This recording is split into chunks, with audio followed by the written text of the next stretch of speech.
Style নিয়ে শুয়ে আছি, খাবার রান্না হচ্ছে, এরা স্টাইল নিয়ে শুয়ে আছি।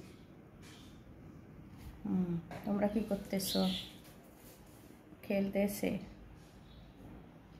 হ্যাঁ,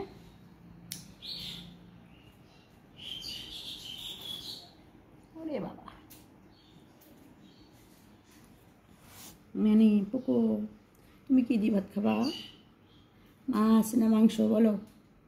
এ পুকু, ভাত খাবা? পুকু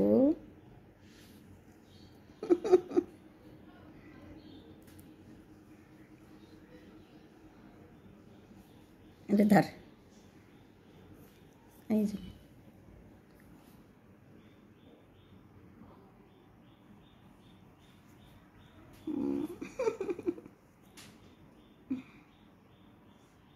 মারামারি করার মুড নাই, ও ধরলে তো তোর খাইয়া ফেলবি।